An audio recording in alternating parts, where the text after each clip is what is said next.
So ప్రస్తుతం నాతో పాటు రవికుమార్ ఉన్నారు, మాట్లాడదాం. ఈ శీతాకాల సమావేశాల్లోనైనా మా నిరుద్యోగులకి 2 లక్షల ఉద్యోగాల గురించి మాట్లాడతారని ఆశిస్తూ వాళ్ళు ఈరోజు ఒక ప్రెస్ మీట్ పెట్టడం జరిగింది. సో దీని మీద వాళ్ళ మెయిన్ ఎజెండా ఒకటే కనపడతా ఉంది.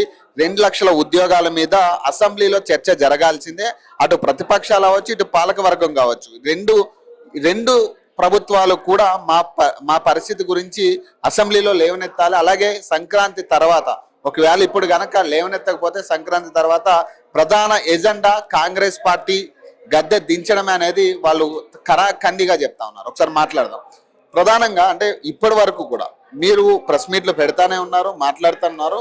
ప్రభుత్వం కనీసం మీ ప్రెస్ మీట్లను కానీ మీరు చేస్తున్న వ్యాఖ్యలను కానీ పట్టించుకున్నట్టు కానీ, కనీసం ముఖ్యమంత్రి స్థాయిలో ఓయికి వచ్చిన తర్వాత కూడా 2 సార్లు నాకు తెలిసి మొట్టమొదటి ముఖ్యమంత్రి తెలంగాణ వచ్చిన తర్వాత ఓయికి రావడం, కానీ వచ్చిన ముఖ్యమంత్రి కూడా మీ నిరుద్యోగ విషయాల మీద కావచ్చు లేదా నిరుద్యోగ అంశాల మీద కావచ్చు మాట్లాడకపోగా నిరుద్యోగులందరూ కొన్ని పార్టీల వల్ల డైవర్ట్ అవుతున్నారు అనే మాట మాట్లాడడం జరిగింది.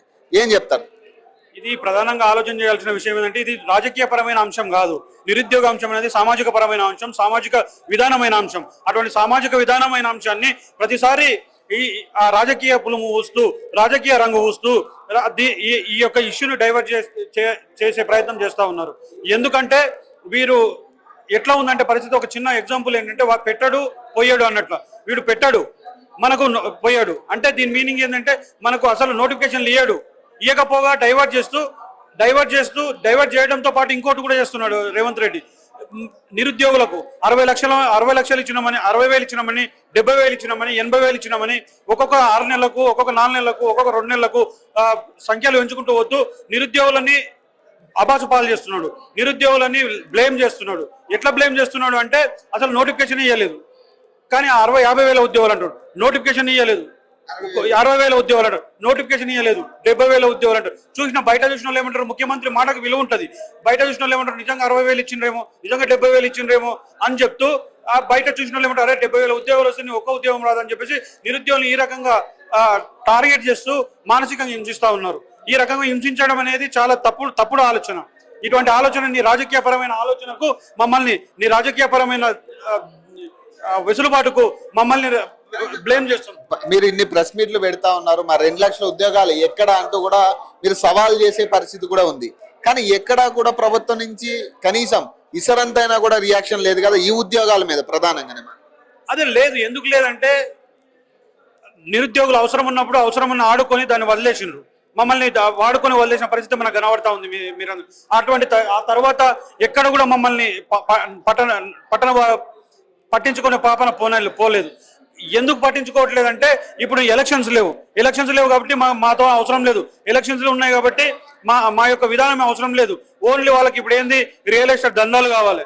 అది లేకపోతే వాళ్ళకు ఇంకా వేరే యావలు కావాలి. ఇంకా అది లేకపోతే 100 కోట్లతోటి ఒక ఫుట్బాల్ ఆడుకోవాలి. అంతేగాని తెలంగాణలో ఉన్నటువంటి నిరుద్యోగులు, తెలంగాణలో ఉన్నటువంటి ఎవరైతే ఉద్యోగుల కోసం ఎక్కువ నిరుద్యోగులు ఉద్యోగుల కోసం ఆత్రేయపడుతూ అనునిత్యం ఆక్రందం పడుతున్నటువంటి నిరుద్యోగులకు ఏ రోజు కూడా మాకు పాపనమైనటువంటి పరిస్థితి. ఇప్పటికీ కూడా రేవంత్ రెడ్డి ఎక్కడా కూడా మిమ్మల్ని అంటే పార్టీకి అతీతంగా అయితే చూడట్లేదు. పార్టీలకి ఇన్వాల్వ్ అయ్యే వేరే పార్టీలు నడిపిస్తా ఉన్నాయి, వేరే పార్టీ అండర్లోనే నిరుద్యోగులు పనిచేస్తున్నారని ఇప్పటికీ కూడా అదే మాట కదా కంటిన్యూ చేస్తా ఉన్నాడు. ఈ నిరుద్యోగుల పక్షాన ఎట్లా ఉందంటే, మనం ఈ రోజు ప్రశ్నిస్తే వేరే పార్టీల అంటగడతారు. ఇంకో రోజు ప్రశ్నిస్తే, గతంలో కూడా మీ వైపున మేము కొట్లాడుతున్నప్పుడు, మీ వైపున మేము ఉన్నప్పుడు, మీ వైపున మీకు రాసరోకలు చేసినప్పుడు, మీ వైపున మేము మనం బస్సు యాత్రలు చేస్తున్నప్పుడు, ఆ రోజు ఏ పార్టీ ఉండే మాది, ఆ రోజు బీఆర్ఎస్ పార్టీ ఉండేనా, బీఆర్ఎస్ పార్టీ ఉండి మీ వైపు పోరాడుతామే. ఎప్పుడైనా సరే మా కడుపు కాలుతుంది అంటే, మా కడుపు కాలిన తర్వాత ఆ కాలిన కడుపుని భర్తీ చేస్తామని మీరు అన్నప్పుడు మిమ్మల్ని నమ్మి మీ వైపు వచ్చినాం. ఇప్పుడు కూడా మాకు వచ్చినాము, మీ వైపు మేము నిలబడతామన్నప్పుడు తప్పకుండా ప్రతిపక్షాలన్నింటినీ కూడా కలుపుకొని ముందుకెళ్తాము. ఇప్పటిదాకా మాట్లాడిన ముఖ్యమంత్రి మరి ఇప్పుడైనా అసెంబ్లీలో చర్చ జరిగిద్దని ఎట్లా ఆశిస్తా ఉన్నారు మీరు? ఆశించడం మేము ఎట్లంటే, మేము ఆశాజనకంలో ఉండేటోళ్ళము. మేమందరం కూడా ఏది వస్తుంది సరే, ఏదైనా నోటిఫికేషన్ వస్తుందేమనే ఒక ఉత్సాహంతో ఉండేవాళ్ళం.